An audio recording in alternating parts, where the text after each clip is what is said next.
tabi'un. Turunan itu mengikuti.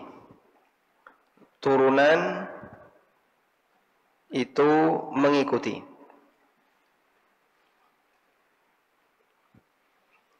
Sehingga apa yang menjadi turunan sesuatu, maka dia mengikuti induknya.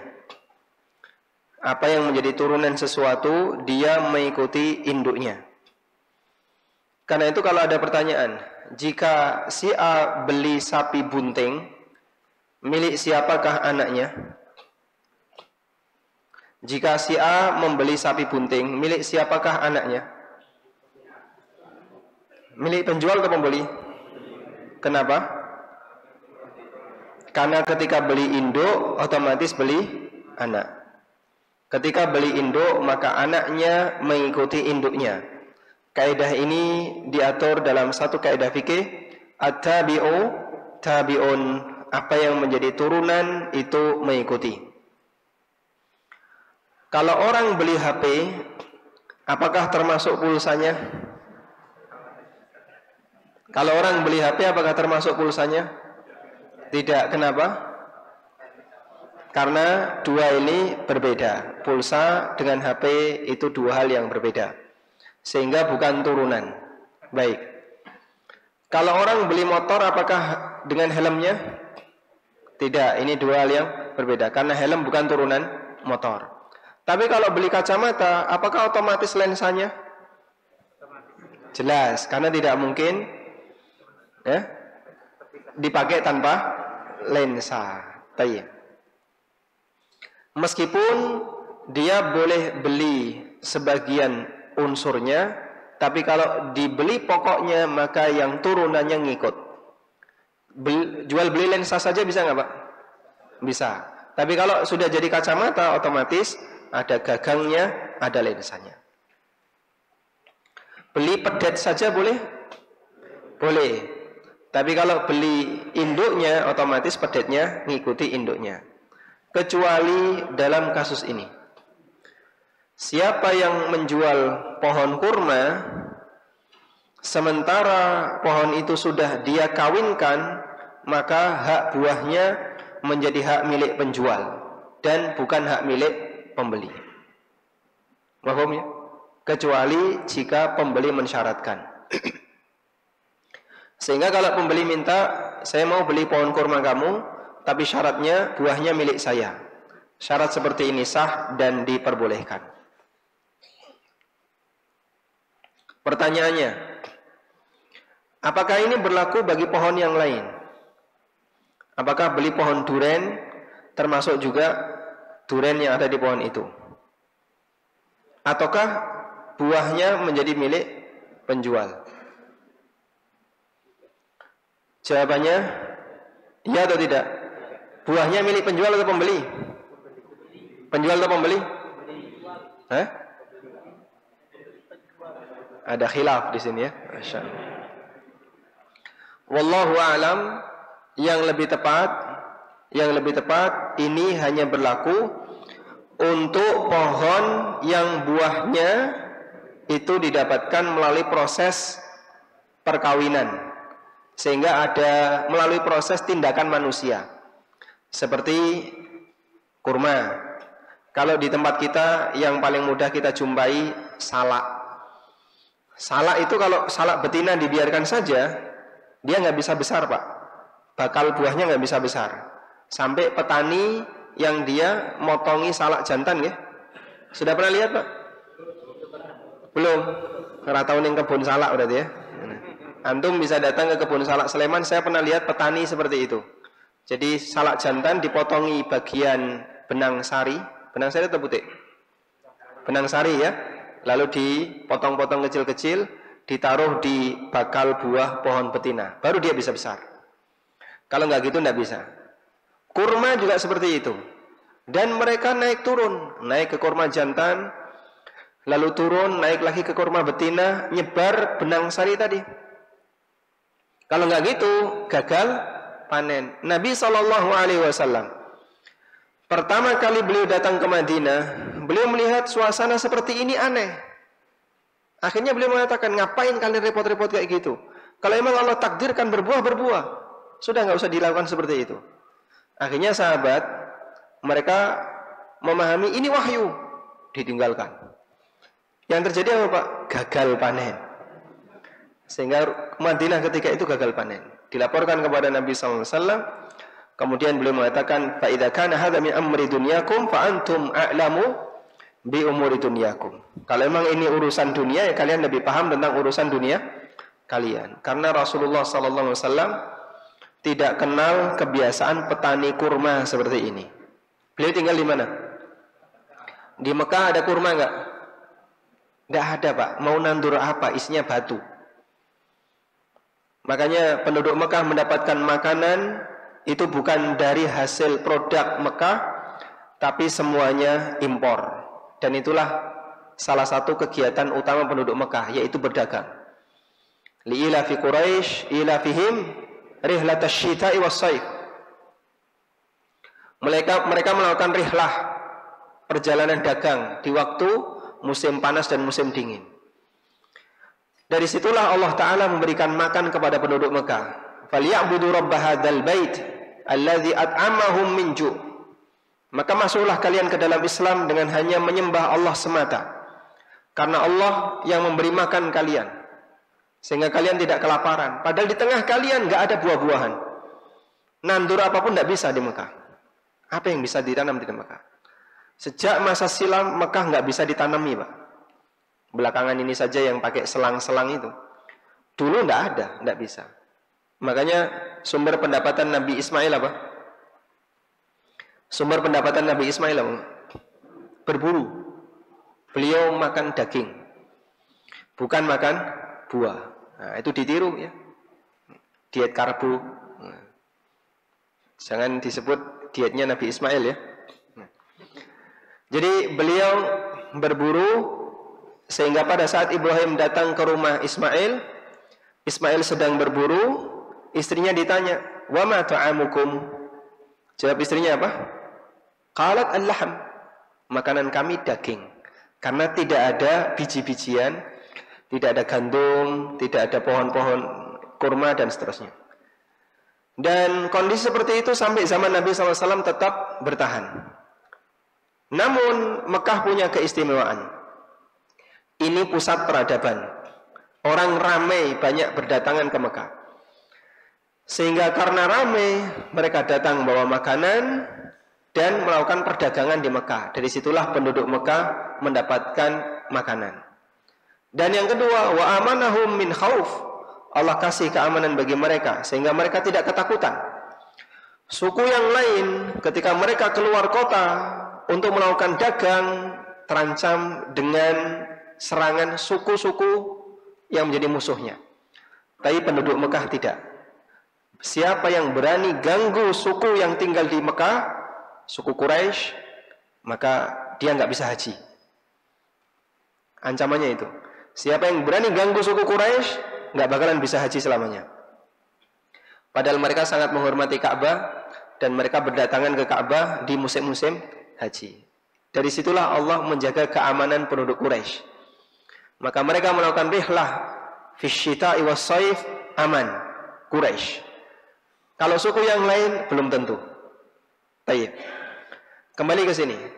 Karena itu Nabi SAW mengingat beliau tidak punya pengalaman terhadap pertanian kurma. Melihat situasi seperti itu, beliau keheranan. Lalu beliau meminta, biarkan saja. Nanti juga kalau Allah takdirkan berbuah akan berbuah. Ternyata tidak. Nah, atas jasa orang yang naik turun dalam rangka mengkawinkan, ini repot jamaah. Karena itulah yang berhak terhadap buahnya adalah siapa? Pemilik pertama, yaitu penjual. Ini latar belakang dan ilahnya kenapa Nabi SAW menyebut kalau kurma itu sudah dikawinkan kemudian dia dijual, maka hak buahnya menjadi hak milik penjual, bukan hak milik pembeli. Tapi kalau pohon yang lain yang proses kawinnya tidak butuh tenaga manusia, di tempat kita banyak ya. Contoh, hampir semua mangga, kelengkeng, duren dan seterusnya. dia melalui proses alami yang Allah takdirkan sehingga muncullah buah. Maka hukum asalnya ketika orang itu membeli pohonnya berarti buahnya ngikut, karena at-tabi'u tabi', karena yang namanya turunan itu hanya mengikuti. Baik. Jelas teman-teman? Walhamdulillah. Kita lanjutkan. Lalu penulis mengatakan, wa kadzalika sairul asjari idza kana samruhu badiya. Demikian pula pohon yang lain apabila buahnya nampak. Kalau di sini penulis berpendapat bahwa pohon yang lain juga aturannya sama. Jika dia sudah dikawinkan, maka hak buahnya menjadi hak milik penjual. Wa mithluhu idza dhahara az-zar'u alladhi la yahsudu illa marratan. Hal yang sama juga apabila tanaman yang panennya hanya sekali. Sebutkan tanaman sekali panen mati. Padi, jagung, pisang dan seterusnya. Fa in kana yuhsadu miraran, kalau dia dipanen berkali-kali, fal usulu lil mushtari, maka pokok pohon itu milik penjual. Wal jazadu dzahira, sementara hasil yang nampak indal bai' saat transaksi menjadi milik pembeli. Dari sini penulis mengkiaskan berlaku untuk semua, baik yang sifatnya dikawinkan manusia maupun alami. Baik. Artinya jika kita terapkan dengan kaidah at-tabi'u tabi', berarti masalah jual beli pohon dan buahnya ini pengecualian dari kaidah, sehingga buah tidak masuk bagian dari objek yang ditransaksikan.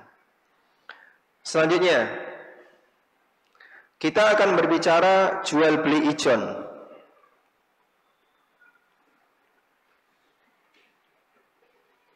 Apa itu jual beli ijon? Jual beli ijon itu apa, Pak? Menjual buah yang ada di pohon sebelum layak panen. Kalau jual mangga di pinggir jalan yang masih hijau, boleh atau tidak? Boleh atau tidak? Kenapa boleh? Hah? Kenapa boleh? Ya, semua mangga hampir semuanya hijau ya. Kalau nggak boleh nanti merah-merah ya. Orang abang-abang ini. Baik. Mohon dipahami ya, jual beli ijon itu buah masih di pohon. Batasan jual beli ijon, buah masih berada di pohon. Kalau sudah dipetik, nggak berlaku hadis larangan jual beli ijon. Satu. Yang kedua, belum layak panen.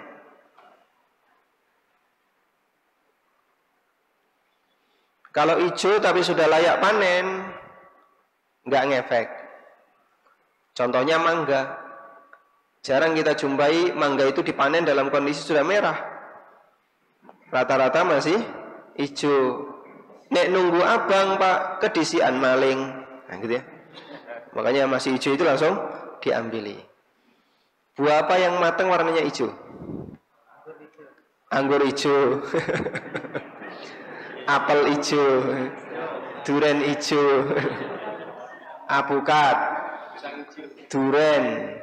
Nah, yang seperti ini meskipun dipanen warnanya hijau nggak ngefek. Paham ya? Karena emang matangnya sudah seperti itu. Baik, sehingga yang dimaksud hijau di situ adalah belum layak panen. Yang ketiga, serah terima buah dilakukan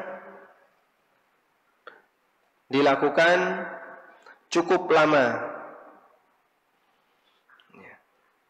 yaitu masa panen. Yang saya maksud cukup lama, yaitu masa panen, adalah selisihnya menyebabkan ada resiko besar. Selisih waktunya itu menyebabkan ada peluang resiko yang besar. Selisih waktu, ada peluang resiko. Baik. Tapi kalau rentangnya pendek, 3 hari, 4 hari, boleh. Karena selisih waktunya tidak ada resiko yang besar. Sudah?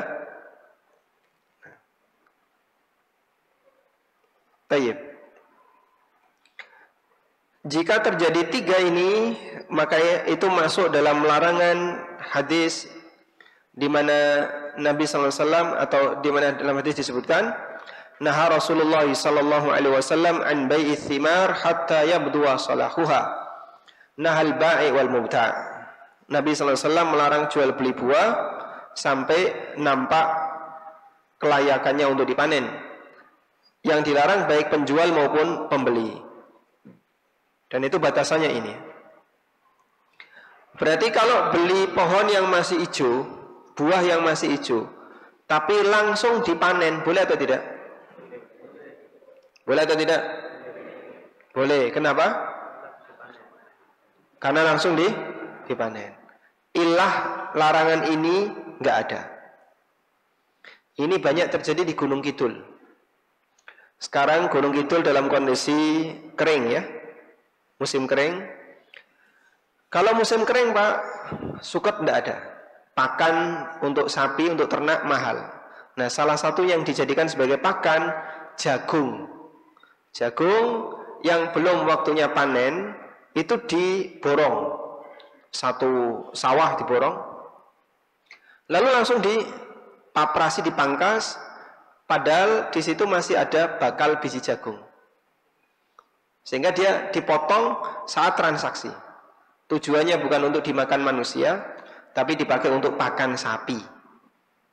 Seperti ini boleh tuh, kan ini jual beli ijon.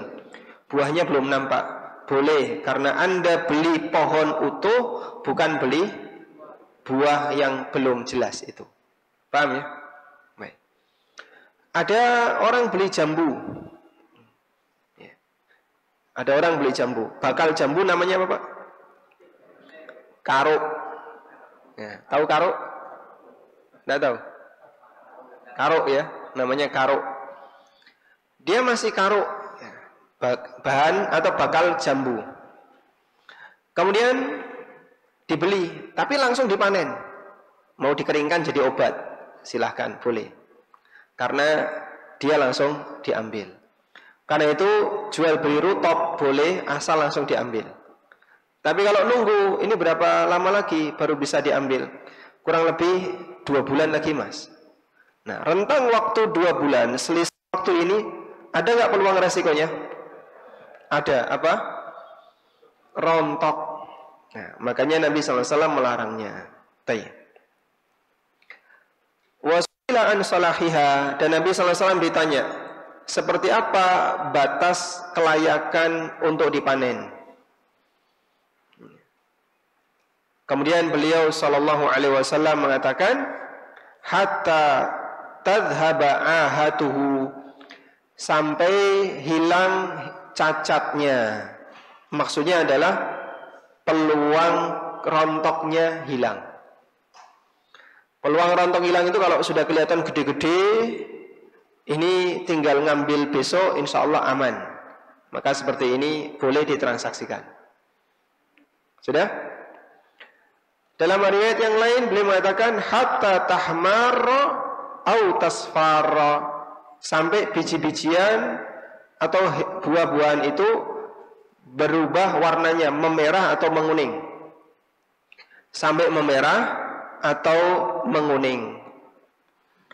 Wa naha an bai'il habbi hatta yashtadda, dan beliau melarang jual beli biji sampai biji itu mengeras. Baik.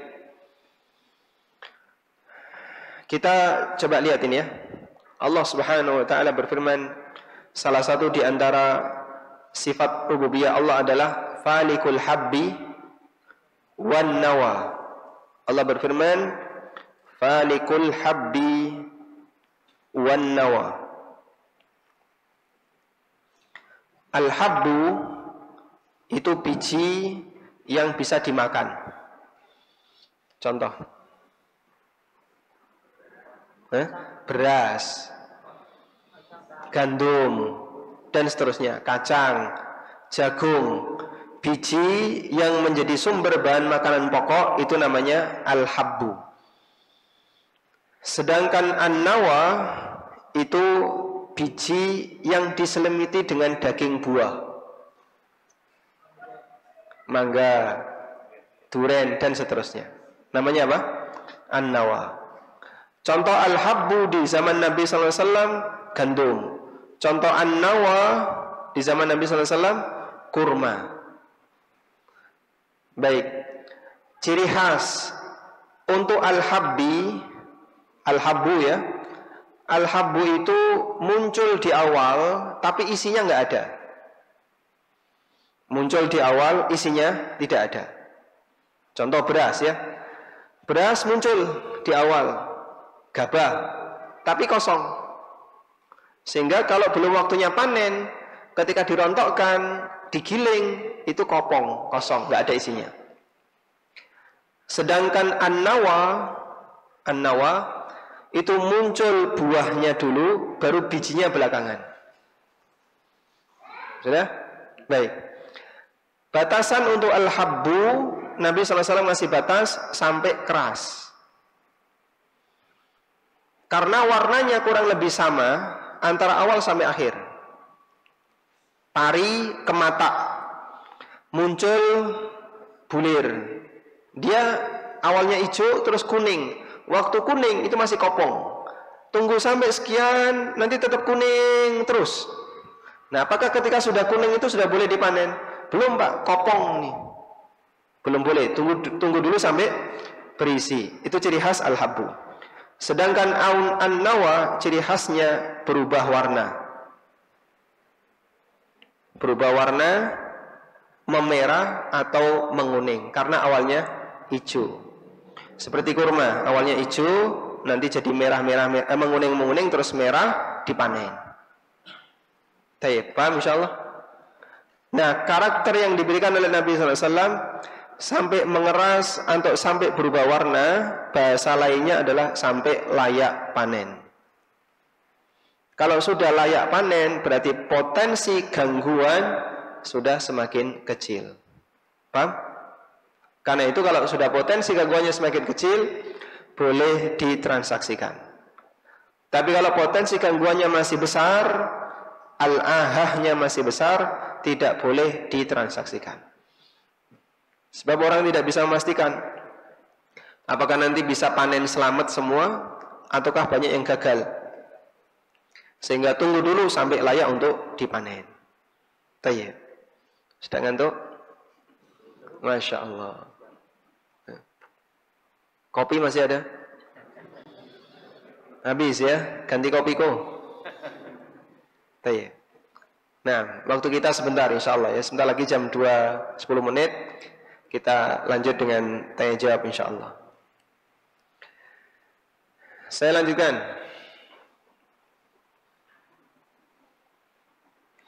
Rasulullah SAW bersabda, halaman 150. Hadisnya dibaca. Nah,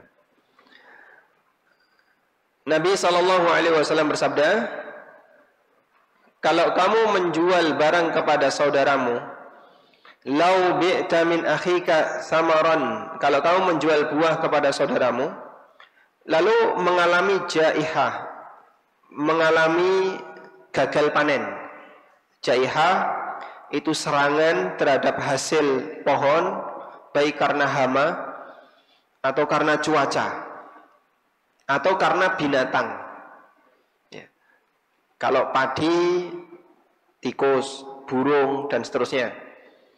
Kalau buah-buahan, ulat, dan seterusnya. Itu namanya apa? jaihah atau al-ahah. Fala yahillu laka an ta'khudha minhu syai'a. Maka kamu tidak boleh untuk mengambil sepeser pun dari pembelimu. Bima ta'khudhu mala akhika bighairi haqqin. Dengan alasan apa kamu mengambil harta saudaramu tanpa hak? Si A beli ke saya pohon jambu, buah jambu, bukan pohon ya. Dia beli buah jambu. Dia borong buah jambu. Ternyata gagal panen, banyak yang rontok. Padahal saya sudah terima duit. Nabi SAW mengatakan, terlarang bagi kamu untuk menerima duit ini, kembalikan ke dia. Sudah? Sehingga hadis ini menjelaskan tentang solusi yang sudah melakukan ijon. Solusi bagi orang yang sudah melakukan ijon adalah batalkan transaksinya. Batalkan akad. Sehingga akad jangan dilanjut, batalkan akad. Kembalikan uangnya. Dan selanjutnya silahkan ditransaksikan setelah buahnya layak untuk dipanen. Baik. Pertanyaan. Bolehkah membeli buah secara borongan?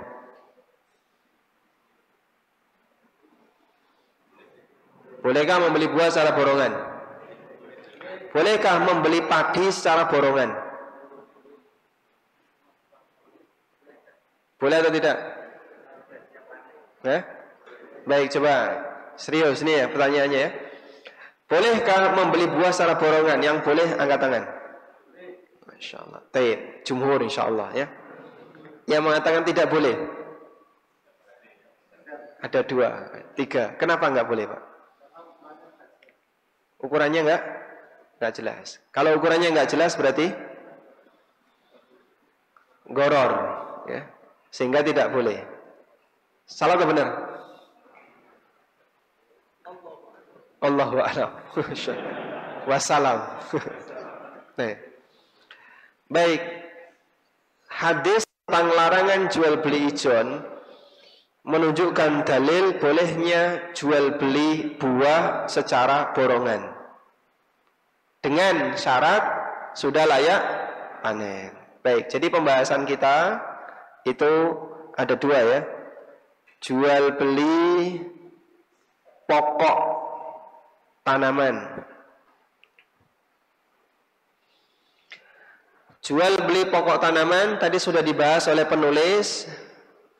Jika sudah ada buah yang nampak, maka buahnya milik penjual. Jika sudah ada buah yang nampak, buahnya milik penjual. Jadi saat akad buahnya sudah nampak, buahnya milik penjual. Ini jual beli pokok tanaman. Yang kedua, jual beli hasil tanaman. Jual beli hasil tanaman secara borongan. Hukumnya boleh dengan syarat. Dengan syarat 1. Coba sebutkan. 1 apa? Sudah siap panen. Sudah layak panen. 2.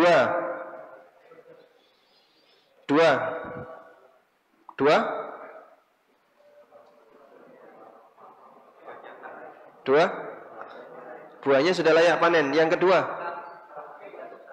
potensi peluang rusaknya kecil.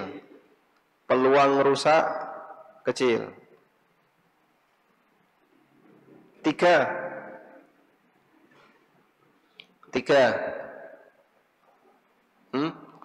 Tadi belum disebutkan ya. 3, cara menaksir harus dilakukan dengan teliti.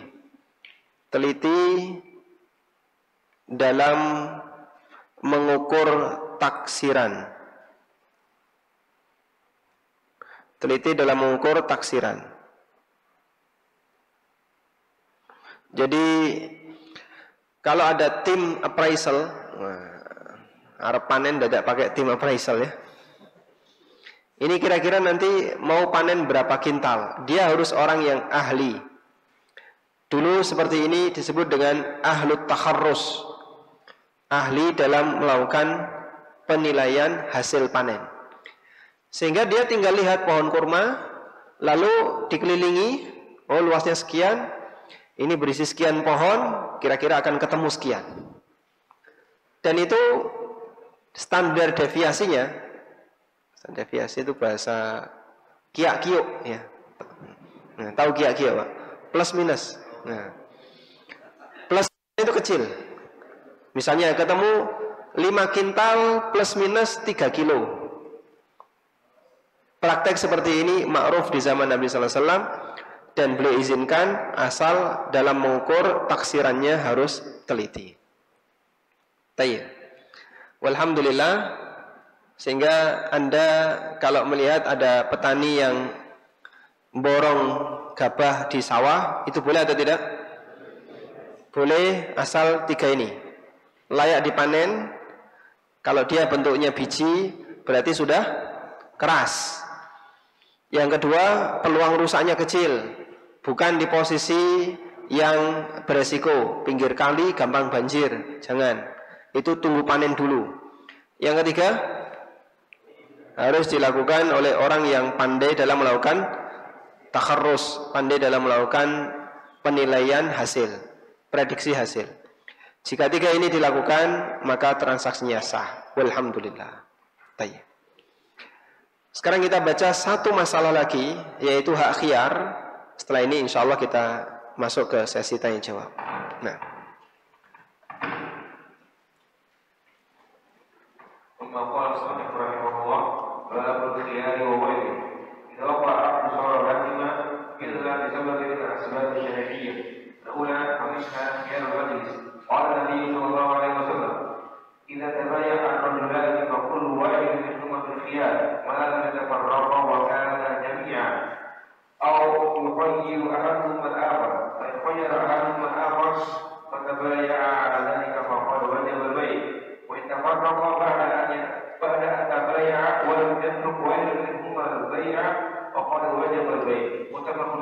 nah, kita lihat definisi khiyar yang disampaikan oleh penerjemah dulu ya.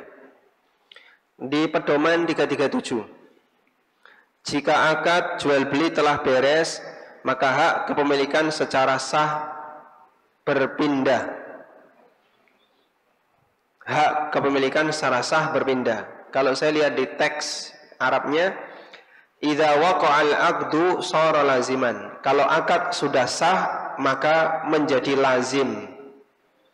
Lazim itu tidak bisa dibatalkan sepihak, mengikat. Sehingga kalau mau diterjemahkan ulang, jika akad telah beres, boleh ya, telah selesai, maka menjadi mengikat. Artinya tidak bisa dibatalkan secara sepihak.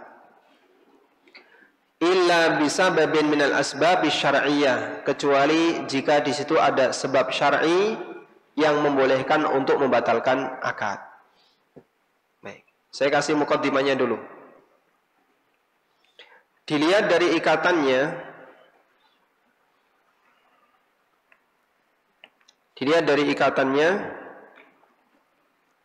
akad ada 2. Yang pertama, akad lazim. Ma makna lazim? Ya talib, ma makna lazim? Hal yang tidak bisa dibatalkan sepihak. Lazim artinya mengikat. Akad yang lazim atau mengikat.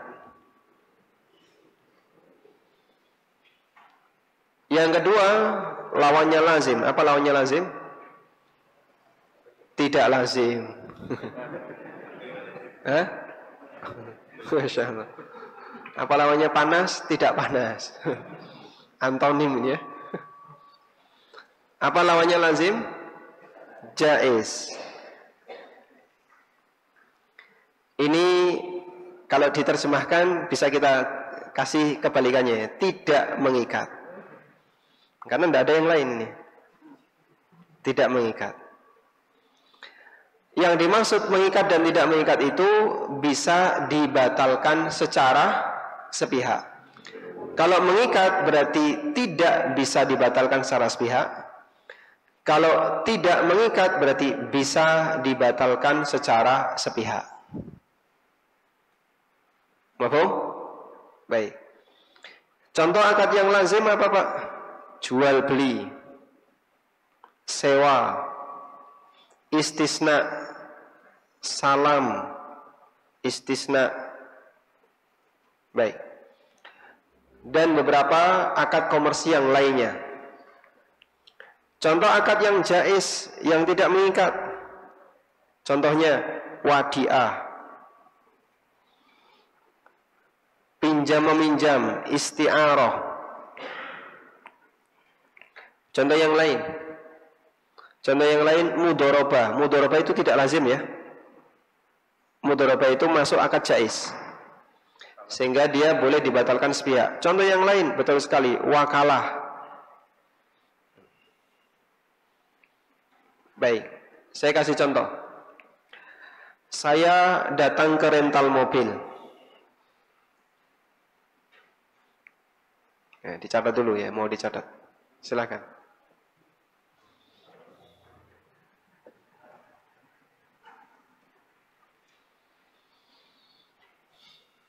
Cukup? Nah, saya datang ke rental mobil. Pak, saya mau sewa mobil sepekan. Harga berapa? 5 juta mas. Akhirnya saya bayar 5 juta. Kemahalan ya, 3 juta, 3 juta. Saya bayar 3 juta. Siap. Saya sewa sepekan 3 juta. Udah? Mobil saya bawa. Ternyata dalam waktu 2 hari urusan saya sudah selesai. Berarti mobil ini nganggur selama 5 hari. Saya merasa, wah ini eman, sayang. Saya kembalikan ke rental. Pak, ini saya kembalikan. Saya minta tolong uangnya dikembalikan sisanya. Baik, pertanyaannya, bolehkah pihak rental menolak? Boleh atau tidak? Kenapa? Baik, masuk dalam akad apa? Ijarah, sewa. Dan itu akad apa? Lazim. Baik. Sehingga boleh pihak rental, mohon maaf mas, barang yang sudah disewa tidak dapat dikembalikan. Alhamdulillah, berarti dapat mobil saya. Maksudnya bukan sekarang ya. Bukan. Jadi mohon maaf nggak bisa disusui ya, jenengan pakai selama 5 hari itu Arab go keluyuran, monggo silahkan. Yang penting pokoknya 7 hari 7 hari. Baik. Kasus yang kedua, saya ke tempat si A. Mobilmu kan nganggur, boleh nggak saya pinjam dulu selama sepekan? Mau dipakai kemana? Saya mau mudik. Ya sudah pakai aja. Udah? Mobil saya bawa. Sampai ketika saya bawa, ternyata saya nggak jadi berangkat. Karena ada salah satu halangan, saya nggak jadi berangkat. Berarti mobil itu baru saya pinjam sehari. Kemudian tak kembalikan. Saya nggak jadi berangkat, ini mobil saya kembalikan. Lalu A menyampaikan, mohon maaf, barang yang sudah dipinjam nggak dapat dikembalikan. Berlaku atau tidak? Namanya apa ini? Paham ya? Itulah gambaran akad lazim dan jaiz. Baik. Jual beli masuk yang mana? Baik. Sehingga kalau ada orang buat nota, ya, barang yang sudah dibeli tidak dapat dikembalikan atau ditukar, dolim atau tidak ini? Kenapa? Memang hukum asalnya seperti itu. Sehingga baik dinyatakan di nota maupun tidak dinyatakan di nota, boleh. Karena hukum asal jual beli seperti itu. Sehingga misalnya antum mampir warung ya, di ngerembel. Ya, makanan yang sudah dimakan tidak dapat dikembalikan. Benar atau tidak ini? Ya cetok benar kan. Kita lanjutkan. Karena dia sudah jaiz, akad yang lazim, maka tidak dapat dikembalikan. Sehingga begini, jual beli adalah akad yang lazim. Sehingga tidak bisa dibatalkan, sehingga tidak bisa dibatalkan kecuali karena dua hal. Yang pertama, karena sebab syar'i. Ini yang diatur dalam hak khiyar. Karena sebab syar'i diatur pembahasannya dalam hak khiyar. Yang kedua, karena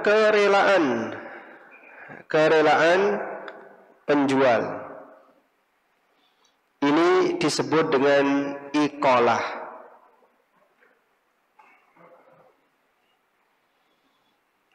Saya ulang. Membatalkan transaksi yang sudah dilakukan, kemudian dibatalkan, hukumnya ada dua. Yang pertama, dibatalkan karena sebab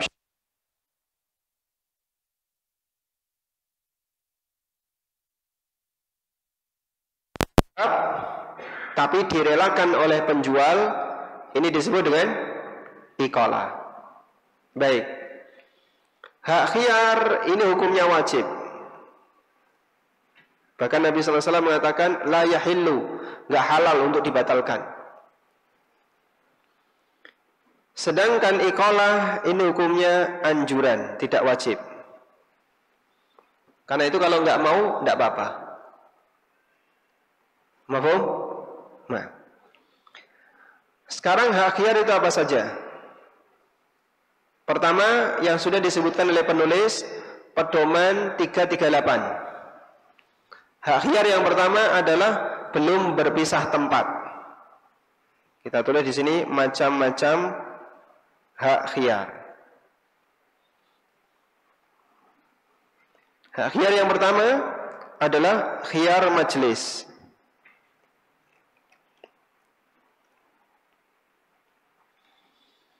Apa itu khiyar majlis? Adalah hak untuk membatalkan transaksi selama penjual dan pembeli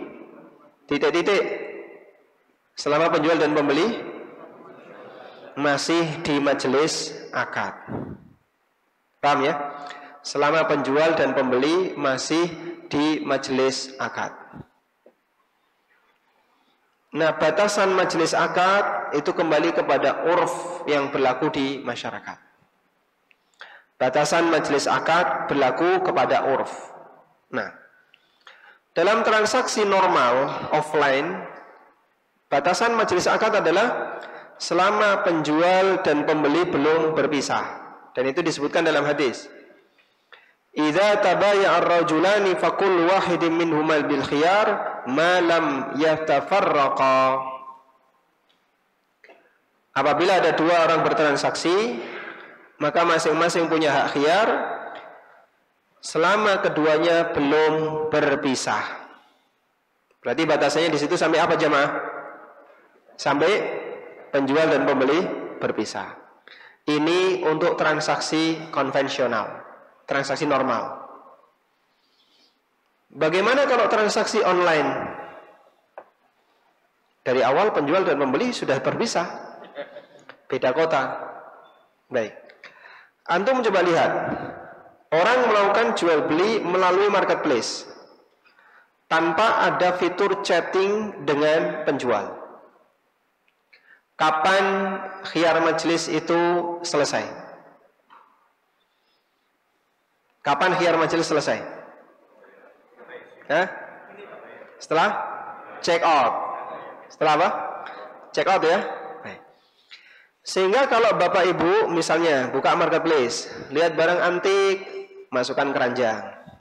Nanti scroll lagi, oh barang bagus, masukkan keranjang, kan gitu ya. Biasanya kayak gitu nggak Pak? Sebelum tidur masukin keranjang. Ini keranjangnya kebak dengan barang. Belum tentu dibeli. Tapi kita punya hobi seperti itu ya. Terutama ibu-ibu itu, masya Allah ya. Coba dicek keranjang Shopee-nya itu banyak sekali Pak. Mau sing lanang nggak ngerti. Ini calon dibeli. Karena rata-rata kita itu belanja disebabkan bukan karena butuh. Banyak di antara kita belanja bukan karena butuh, tapi belanja karena lucu. Regane kok murah banget, masuk keranjang. Padahal ora butuh. Nah, ini kekeliruan dalam sistem belanja. Baik, jadikan prinsip ya. Belanja itu karena butuh, bukan karena lucu. Sudah, Anda setelah masukkan ke keranjang, apakah sudah transaksi? Hah? Sudah transaksi belum? Belum. Anda belum tentu beli. Lalu dikasih fitur lanjut ke pembayaran. Klik, klik, klik, klik, itu masih di majelis akad. Sampai akhirnya yang terakhir dikasih invoice, silahkan bayar sekian, nomor rekeningnya ini. Bisa pakai beberapa pilihan cara pembayaran. Kalau Anda diam saja dibiarkan seperti itu, apakah jadi beli? Itu artinya Anda memisahkan diri sebelum selesai akad. Sehingga batas khiyar majelisnya adalah sampai antum dikasih pilihan bayar. Begitu antum bayar, khiyar majelisnya putus, sudah selesai, nggak bisa dibatalin. Ini berlaku untuk khiyar majelis transaksi online. Wah Pak, ini PHP banget Pak. Sudah seneng, ada yang mau beli, ternyata cuma dikasih invoice, numpuk invoice tok isinya. Silahkan transfer, ratau dituruti. Boleh atau tidak? Boleh atau tidak? Boleh, karena haknya penjual maupun pembeli, mereka berhak untuk membatalkan akad selama belum berpisah. Mafhum insyaallah? Baik. Si A nawar barang. Berapa ini Pak? 200.000. Kalau 150 boleh enggak? Oh sudah enggak apa-apa. Enggak jadi Pak. Enggak jadi beli. Boleh atau tidak ini? Ngenyang dikei rasido tuku. Boleh atau tidak? Kenapa boleh? Masih di majelis akad. Sehingga orang ini boleh membatalkan meskipun sakit hati. Urusan sakit hati kan urusan pribadi Pak ya. Nah. Yang kedua. Pedoman 339 belum kita baca ya. Nah, tafadhol Ustaz. Qala rahimahullah wa minha khiyar syarti. Idza syarta khiyar lahuma aw li'alayhima muddatan ma'lumatah. Qala sallallahu alaihi wasallam al-muslimuna 'inda shurubihim illa syarra halal haram aw haram halal. Nah, yang kedua adalah khiyar syarat. Khiyar syarat adalah hak khiyar dengan batas waktu tertentu. Misalnya, antum beli motor. Pak, ini saya bawa dulu ya. Coba saya tunjukkan ke istri saya. Nanti kalau beliau setuju saya beli. Misalnya antum minta waktu 2 hari.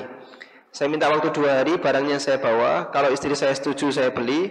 Kalau istri saya nggak setuju, cari lagi. Maksudnya cari barang yang lain ya. Boleh atau tidak seperti ini? Itulah yang dimaksud khiyar syarat. Sehingga batasnya sesuai waktu yang disepakati. Dan Nabi SAW mengatakan, al-muslimuna ala syurutihim.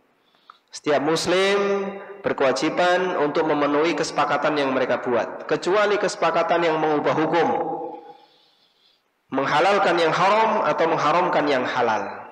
Kalau seperti ini tidak boleh. Nah, dan dalam kasus ini tidak mengubah hukum. Karena itu antum berhak mengembalikan, membatalkan barang selama di rentang waktu yang disepakati.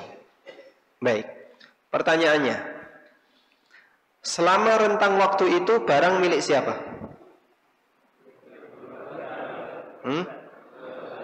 Tadi ya, antum beli motor, tak bawa dulu 2 hari ya. 2 hari ini motor milik siapa? Penjual atau pembeli? Penjual. Kenapa milik penjual? Akad belum selesai. Paham?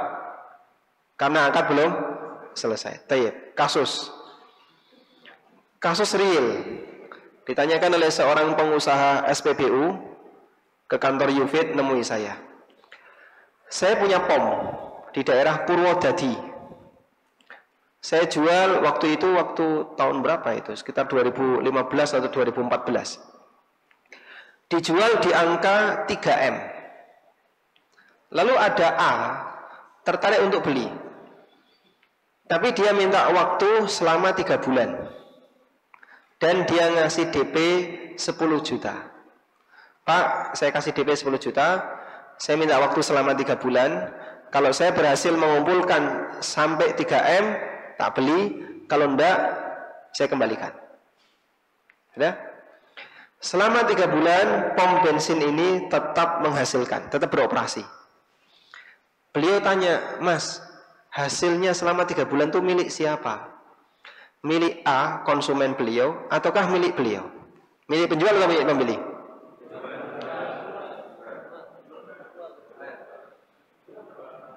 Milik penjual atau pembeli? Kenapa milik penjual? Baik, itulah yang dimaksud tadi apa? Khiyar syarat.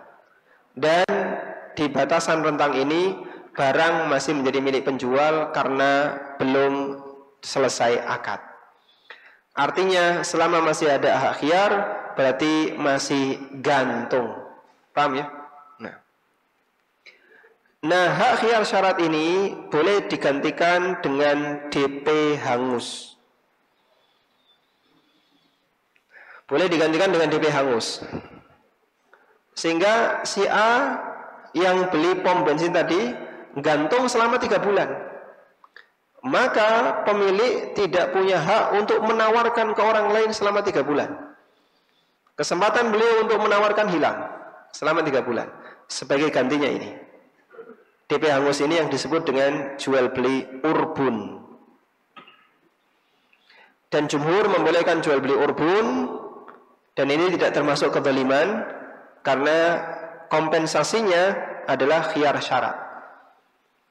Motor dibawa selama 2 hari, Mas, berarti nanti kalau ada yang tanya gimana?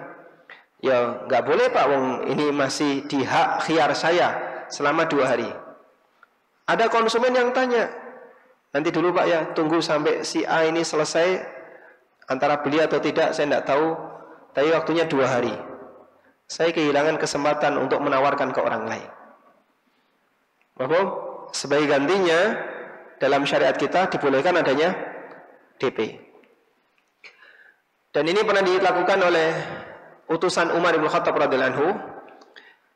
Utusan ini disuruh untuk beli rumah yang nantinya mau dipakai untuk penjara. Lalu beliau membeli sebuah rumah, kemudian dibayar DP. Kemudian beliau sampaikan, jika nanti saya akan laporkan ke Amirul Mukminin, kalau beliau setuju lanjut, kalau beliau tidak setuju DP ini milik kamu. Dan itu dalil bolehnya jual beli urbun menurut pendapat jumhur ulama. Wallahu a'lam. Kemudian ada khiyar karena pembodohan. Di pedoman 340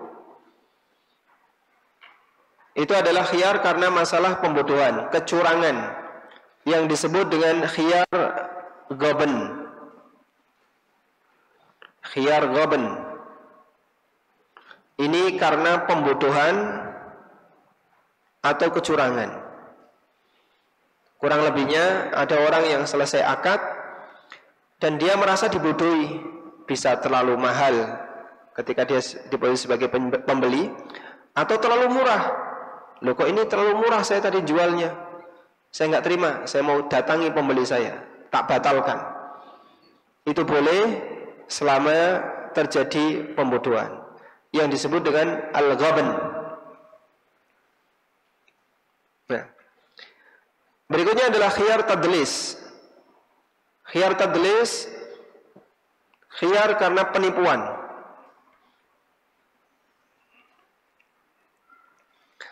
Atau yang lebih tepat ditutup-tutupi. Yang sering terjadi adalah penjelasan terhadap spesifikasi barang, penjelasan terhadap spesifikasi barang belum jelas.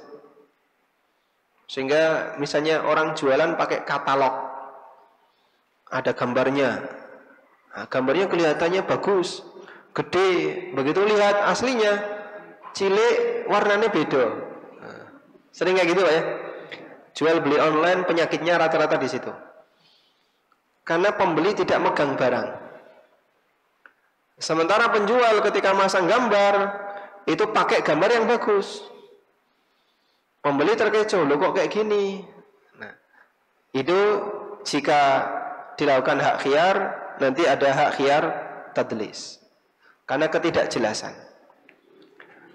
Kemudian ada hak khiyar, yaitu khiyar aib, khiyar karena cacat.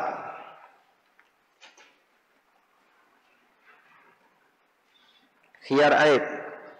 Ini hak khiyar karena cacat, yaitu cacat yang bisa menyebabkan dan mengurangi nilai barang. Cacat yang mengurangi nilai barang. Tapi kalau cacatnya tidak mengurangi nilai barang, tidak boleh dijadikan sebagai alasan hak khiyar. Jual beli mobil bekas, Mas kok baret nih Mas, baret sing jenenge bekas ya baret. Nek kudu ora baret nyar ya. Kalau yang bekas ya mesti ada kayak gini. Ini bannya kok rada alus saithik, namanya juga bekas. Sehingga kalau cacat itu tidak mempengaruhi esensi dari objek, tidak boleh dijadikan sebagai alasan hak khiyar. Dan banyak kita jumpai kayak gitu ya. Seperti kita beli baju, itu pertama kali rata-rata lubang kancingnya buntu. Iya Pak? Hah? Iya. Sehingga dadak nyowek dulu ya, kadang maksa-maksa sih gitu ya. Nah, seperti ini masuk cacat. Tapi bisa nggak dijadikan alasan? Nggak bisa. Kenapa? Tidak terlalu mengurangi nilai. Wallahu a'lam. Bagian terakhir, iqalah. Iqalah adalah pengembalian tanpa sebab. Iqalah adalah pembatalan tanpa sebab. Sehingga dia tidak dimasukkan ke dalam hak khiyar, tapi disendirikan. Antum sudah beli HP, tiba-tiba balik, Mas saya nggak jadi beli. Loh kenapa Pak? Dimarahi istri. Mohon maaf Pak, tidak ada hak khiyar istri. Hak khiyar zaujiyah itu tidak ada. Sehingga bisa nggak pakai alasan hak khiyar? Tidak ada. Sehingga barang yang sudah dibeli tidak dapat dikembalikan. Berlaku kaidah itu. Baik. Tapi kalau penjualnya merelakan, wah saya kasihan sama kamu, sudah sini barangnya, tak kembalikan uangnya, mendapatkan keutamaan dalam hadis ini. Nabi SAW bersabda di pedoman 344, Man aqala musliman bai'atahu, barang siapa yang menerima iqalah. Aqalah itu artinya menerima iqalah, yaitu menerima pengembalian barang tanpa alasan. Dari transaksi jual belinya, aqalahullahu asratahu, maka Allah akan membebaskan dia dari dosanya. Allah akan ampuni dosanya. Masya Allah. Ya Allah, saya punya dosa ya Allah, ini 200.000 sebagai tebusannya. Allah nggak butuh duitmu. Tapi kalau pakai iqalah bisa. Antum jual barang, harganya 200.000, orangnya pulang balik lagi, Pak saya nggak jadi beli. Ya sudah Mas, ini barangnya tak ambil, ini uangnya saya kembalikan. Diampuni dosanya. Masya Allah ya. Tapi ini nggak bisa dipraktekkan di warung ya.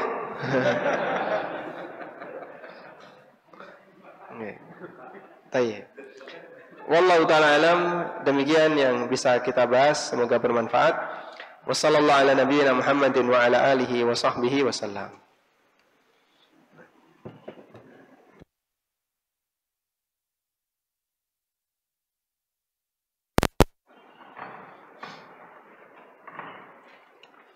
Ustaz, ada soal pertama dalil yang menyatakan barang ribawi dibagi menjadi dua kelompok. Alhamdulillah. Alhamdulillah. Baik, pertanyaannya bagus sekali ya. Baru pertama ini saya dapat pertanyaan itu. Apa dalilnya barang ribawi dibagi menjadi 2 kelompok? Nabi SAW cuma menyebutkan 6 dan beliau tidak memberikan pembagian ada 2 kelompok itu. Lalu apa dalilnya? Dalilnya dari praktek beliau. Rasulullah SAW beliau pernah beli gandum tapi pembayarannya tertunda. Pembayarannya pakai uang. Pembayarannya pakai uang yang ini tertunda.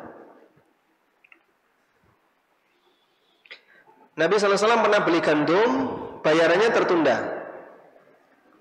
Karena tertunda, maka beliau kasih jaminan apa? Baju besi.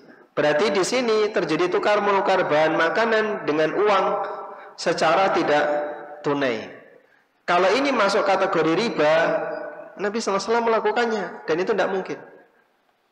Maka ini dalil bahwa ketika gandum ditukar dengan uang tidak terjadi riba meskipun tidak tunai, berarti gandum dengan uang ini alirannya beda, kelompoknya beda. Dari situlah kemudian gandum dikelompokkan sendiri, uang dikelompokkan sendiri. Tayyib. Padahal uang dengan uang beliau persyaratkan wajib tunai, dinar dengan dirham wajib tunai.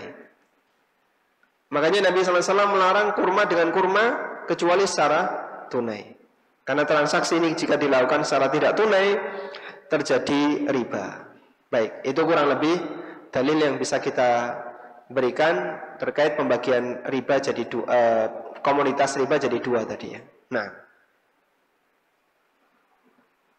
yang kedua, kami petani jual ke tengkulak tanpa akar dan harga tidak jelas, dan tengkulak menentukan harga sendiri ketika pembayaran, dan jangka waktu 3 atau 4 hari kemudian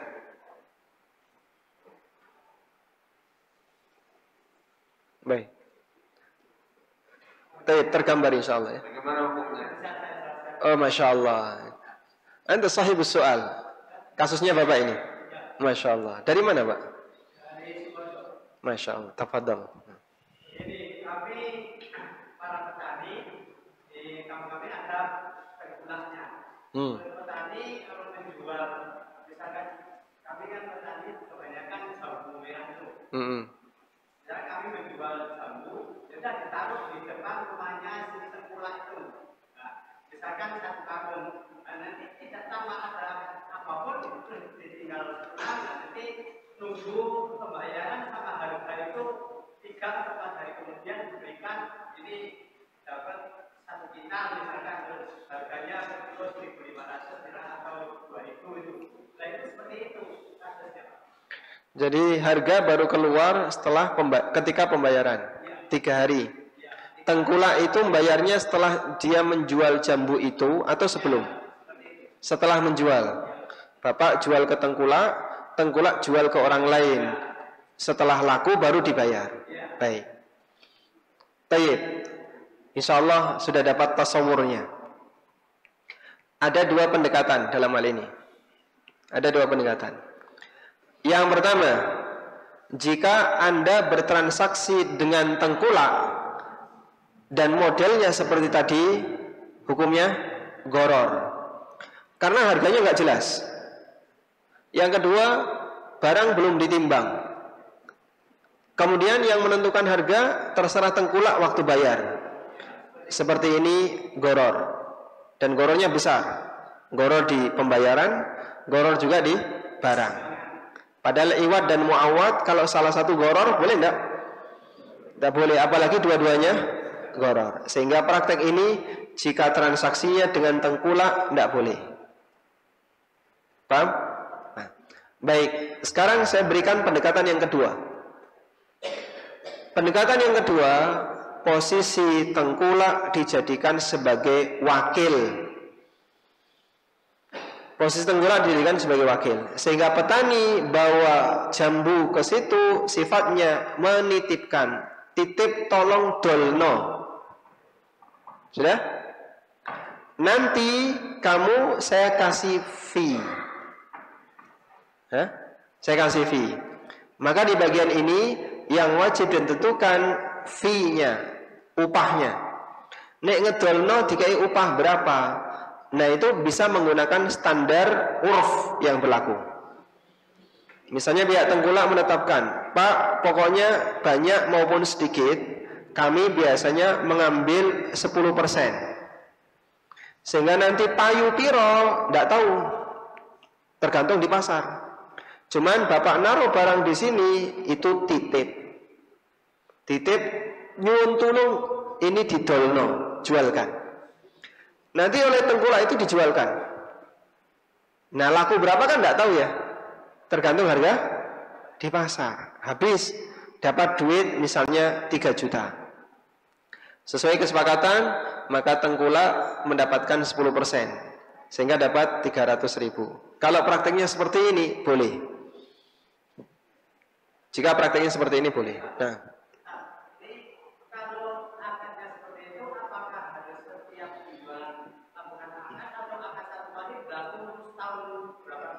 baik.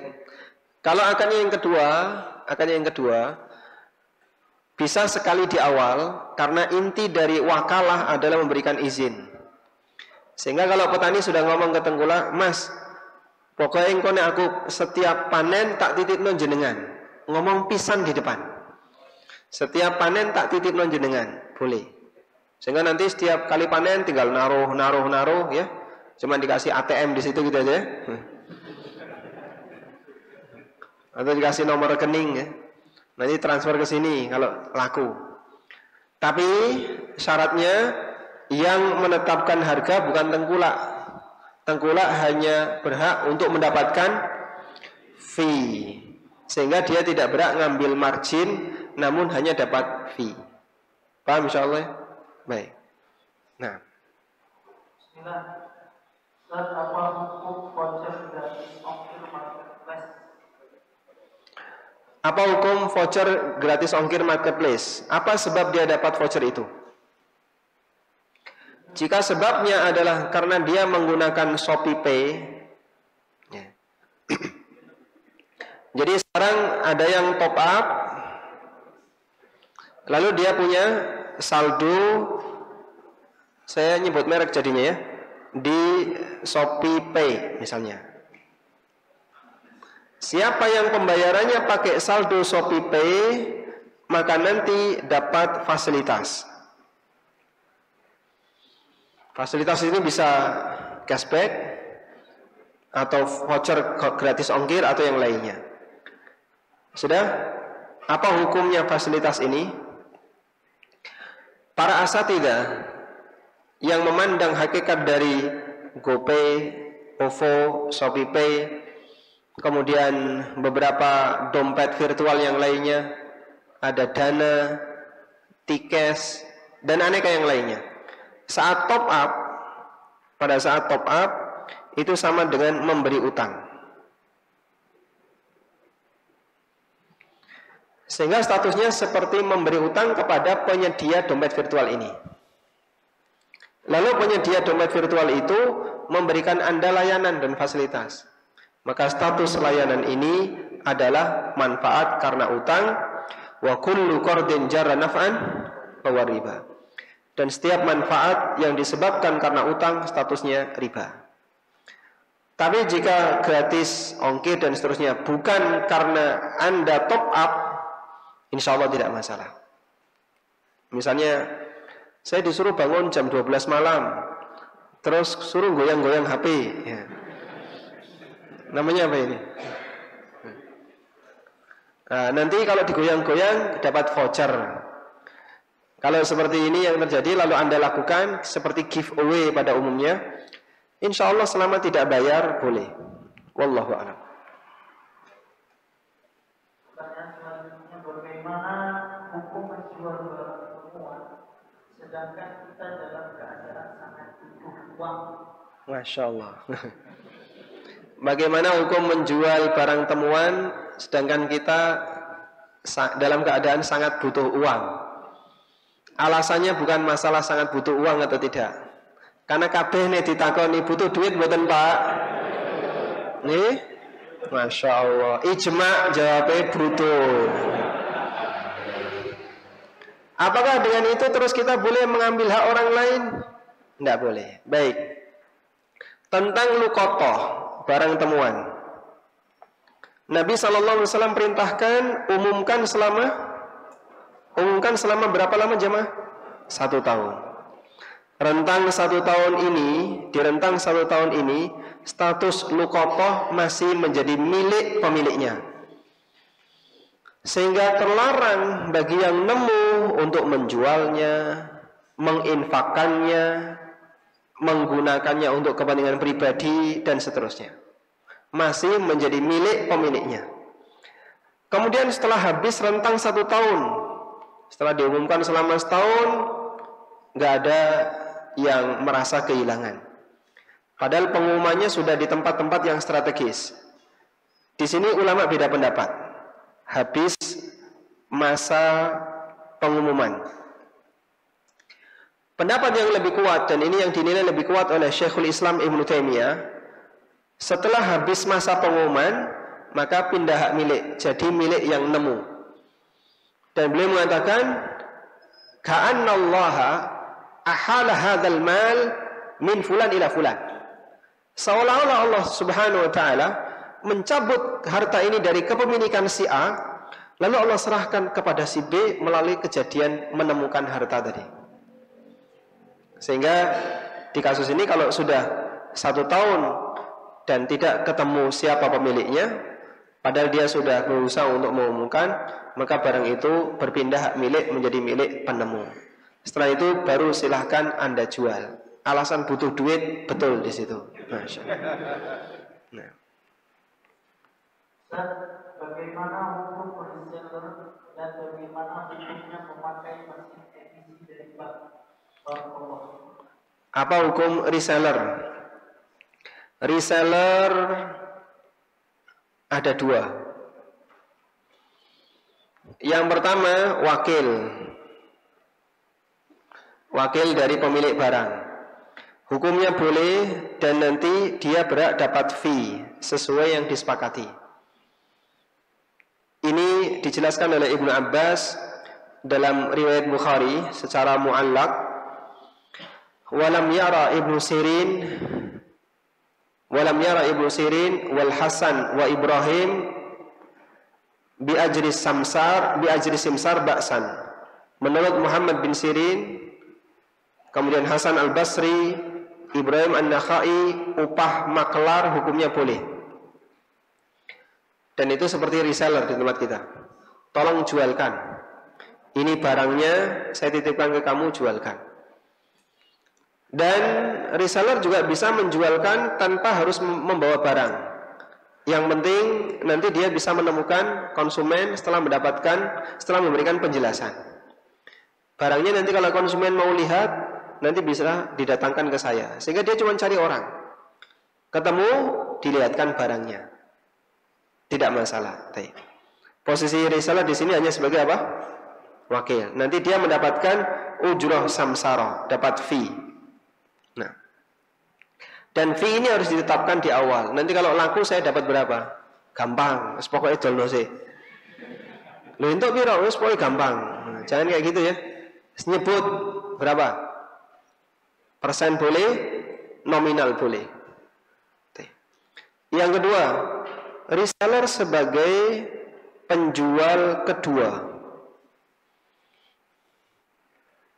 Baik. Untuk reseller sebagai penjual kedua, maka syaratnya nanti dia dapat margin, dia dapat untung. Tapi syaratnya dia harus sudah beli barang itu dan sudah menerimanya. Sudah beli, yang kedua sudah menerima. Jika 2 ini terpenuhi, boleh jual ke orang lain.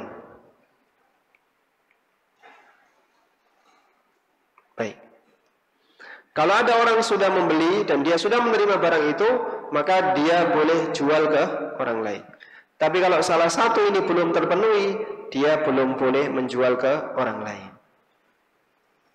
Mahfum? Alhamdulillah. Tayyib. Sekarang kasus yang berikutnya. Apa sih hukumnya menggunakan mesin EDC? Apa hukumnya menggunakan mesin EDC? Pertama yang perlu dipahami, tidak semua akad di dunia perbankan terlarang. Maka kalau saya diminta untuk menilai, harus adil dong. Yang bermasalah kita sebut nggak boleh, yang tidak bermasalah silakan dilakukan. Karena bank ini terlahir latar belakangnya memang dominan ekonomi kapitalis. Begitu masuk di tengah kaum muslimin, sebagian ada yang mengalami perubahan dan sebagian ada yang masih bertahan, dan dominan masih bertahan dengan skema ekonomi kapitalis. Tapi tidak semua layanan yang diberikan oleh lembaga keuangan ini statusnya riba. Ada nggak Pak layanan yang tidak riba? Layanan yang tidak melibatkan transaksi riba banyak kita jumpai. Contohnya pengiriman uang, menerima bayaran, membayar kewajiban pakai ATM atau yang lainnya. Insya Allah dari yang kami tahu di situ tidak ada sisi ribanya. Sehingga Anda bayar pakai mesin EDC dengan cara transfer melalui EDC, silahkan, sah-sah saja. Karena di dalam hal ini tidak ada sisi apa? Riba. Anda bayar mau tunai mau pakai EDC, dua-duanya adalah layanan dari bank. Tunai uang terbitan BI, EDC layanan yang diberikan oleh bank. Sehingga insya Allah tidak masalah. Wallahu a'lam. Saya ingin bertanya, biasanya di pedesaan ada yang namanya pengepul sayur yang kemudian akan dibawa ke pasar atau dijual di pasar, yang tentunya harga pasar dan pengepul berbeda. Yang ingin saya tanyakan, apakah pengepul atau pengumpul sayur termasuk dalam kategori talaqi al-jalab? Apakah pengepul sayur termasuk dalam kategori talaqil jalab? Begini ya. Jadi tolong bedakan dua hal ini. Ini kota, ini desa. Orang desa datang ke kota untuk menjual barang, tidak boleh dicegat di jalan. Tidak boleh dicegat di jalan. Cegat sebelum masuk pasar kota, kita borong semuanya. Ini yang disebut dengan talaqi al-jalab yang dilarang oleh Nabi sallallahu alaihi wasallam. Sekarang boleh enggak orang kota datang ke desa, kulaan di desa? Boleh. Meskipun dapat barang lebih murah. Baik, dan ini umum di masa silam. Umum di masa silam. Nah, yang kulaan ini ketika balik dia, ini A ya. Saya coba carikan garis yang berbeda. Nah, yang pengepul ini dia berangkat. Ketika dia balik, nah ini juga nggak boleh dicegat di jalan. Kalau dicegat di jalan, masuk juga talaqi jalab. Tunggu sampai dia masuk sendiri ke kota sehingga dia tahu berapa harga barang di sana. Karena itu insya Allah pengepul tadi boleh. Namun sekali lagi ya, transaksinya harus jelas. Petani datang bawa sayur, ini ditimbang berapa nominal timbangannya, ketemu harga berapa, nanti pembayarannya boleh cash sekarang, boleh dibayar nanti sesuai yang disepakati. Wallahu a'lam. Walhamdulillahirabbil alamin. Sudah masuk waktu asar sehingga kesempatan taurah sudah selesai. Kita baru menyelesaikan di bab tentang masalah khiyar dan masih ada pembahasan yang lainnya yang cukup banyak. Mohon maaf tidak bisa kita singgung. Semoga apa yang kita bahas ini bermanfaat. Wassallallahu ala nabiyyina Muhammadin wa alihi wa sahbihi wasallam. Wa akhiru da'wana alhamdulillahi rabbil alamin. Subhanakallahumma wa bihamdika asyhadu an la ilaha illa anta astaghfiruka wa atubu ilaik. Wassalamualaikum warahmatullahi wabarakatuh.